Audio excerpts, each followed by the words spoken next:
ভবিষ্যতে কারো বাসায় গিয়ে মব সৃষ্টির চেষ্টা করা হবে না, এই মর্মে মুচলেকা দিয়ে সমন্বয়কদের ছেড়ে দেওয়া হয়েছে বলে জানিয়েছেন ডিএমপি রমনা বিভাগের ডিসি মাসুদ আলম।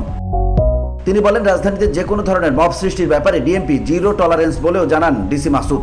5 আগস্টের পরবর্তী সময়ে যে ধারাবাহিকতাগুলো বেশ কিছু ঘটনা ঘটেছে, হয়তো ওইটার আলোকে তারা গেছে, কিন্তু আমরা এটার ব্যাপারে একেবারে স্ট্রিক্ট এবং আমাদের আইজিপি স্যার থেকে শুরু করে পুলিশের ঊর্ধ্বতন কর্মকর্তারা, আমাদের কমিশনার স্যারও মানে একেবারে খুবই জিরো টলারেন্সের ব্যাপারে যে এই মব সৃষ্টি করে কাউকে যেন মব সৃষ্টি করে কোনো কিছু করা না হয়, এটার ক্ষেত্রে পুলিশের অবস্থান একেবারে কালকে যে সে পরশুদিন যেটা দেখেছেন সেম অবস্থানটা আমাদের এখন থেকে দেখতে পাবেন।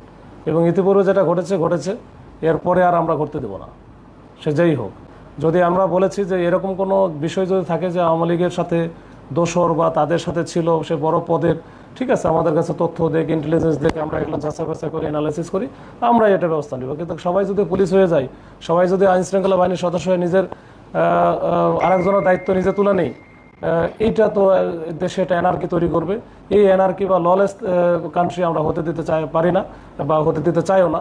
এটার ব্যাপারে আমাদের কঠোর অবস্থান থাকবে ইনশাআল্লাহ। বুধবার দুপুরে রাজধানীতে পৃথক দুটি চাঞ্চল্যকর হত্যা মামলায় 14 জনকে গ্রেপ্তার বিষয়ে সংবাদ সম্মেলনে সাংবাদিকদের প্রশ্নের জবাবে এসব কথা বলেন তিনি। এটা হস্তক্ষেপে না, এটা যতটুকু আমি বুঝেছি যে যেহেতু ঘটনা সংঘটিত হয় নাই, হয়তো ওই ঘটনায় আমরা হয়তো মামলাও নিতে পারতেছিলাম না যে কোন মামলায় বা কী ধরনের কী বিষয় নিব, ওই জন্য কিন্তু তাদেরকে এই বিষয়গুলো বলা হয়েছে এবং মুচলেকার লেখার সময়ও দেওয়া হয়েছে যে এটা লাস্ট টাইম, এরপরে যেন এরকম কোনো ঘটনা কেউ না ঘটায়। এবং এটা যে আলোড়নটা সৃষ্টি করেছে, আপনারা সাংবাদিক সাংবাদিক ভাইয়েরা আপনারা যে ভূমিকাটা নিয়েছেন, আমার মনে হয় এটা হচ্ছে একটা মেসেজ চলে গেছে এবং এটা বড় একটা মেসেজ সারা বাংলাদেশে। এটা আমার পরবর্তীতে এই ধরনের ঘটনা না ঘটানোর জন্য এটা মনে একটা বড় একটা মেসেজ এটা গিয়েছে এবং আমরা চাইছি যে এরপরে যেন কোনো ঘটনা না ঘটে, যেটা ঘটছে।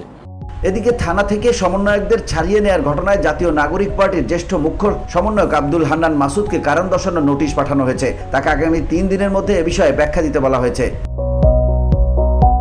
বুধবার এনসিপির যুগ্ম সদস্য সচিব সালেউদ্দিন সিফাতের সই করা বিজ্ঞপ্তিতে এই নোটিশ পাঠানো হয়। নোটিশে বলা হয়েছে, গেল মঙ্গলবার ধানমন্ডি থানার আওতাভুক্ত একটি আবাসিক এলাকায় সমন্বয়ক পরিচয়ে বিশৃঙ্খলা করার অভিযোগে 3 জনকে আটক করে ধানমন্ডি থানা পুলিশ। উল্লেখ্য, বৈষম্য বিরোধী ছাত্র আন্দোলন কেন্দ্রীয় কমিটি কর্তৃক ওই 3 জনের অন্যতম বৈষম্য বিরোধী ছাত্র আন্দোলন মোহাম্মদপুর থানার আহ্বায়ক সাইফুল ইসলাম রাব্বিকে নৈতিকতা স্খলনজনিত কারণে অব্যাহতি প্রদান করা হয়। এতদ সত্ত্বেও আপনি সংশ্লিষ্ট থানায় উপস্থিত হয়ে আটক 3 জনের মুচলেকা প্রদান করে থানা থেকে তাদের জামিন করিয়েছেন। বসুন্ধরা, উত্তরা, বনশ্রী, কুড়িল ও বাড্ডা সহ রাজধানীর বিভিন্ন স্থানে অভিজাত ও অত্যাধুনিক মানের ফ্ল্যাট কেনার এক নির্ভরযোগ্য প্রতিষ্ঠান প্লেজেন্ট প্রপার্টিজ লিমিটেড। তাই আপনার স্বপ্নের আবাসনের জন্য আজই যোগাযোগ করুন। Pleasant properties limited, where destiny matures eventually. এতে আরো বলা হয়েছে, এই ঘটনার প্রেক্ষিতে আপনার ব্যাখ্যা এবং আপনার বিরুদ্ধে কেন সাংগঠনিক ব্যবস্থা গ্রহণ করা হবে না তার লিখিত বিবরণ আগামী 3 দিনের মধ্যে শৃঙ্খলা কমিটির প্রধানের নিকট উপস্থাপন করার জন্য নির্দেশনা দেওয়া হলো। VOD Bangla news desk.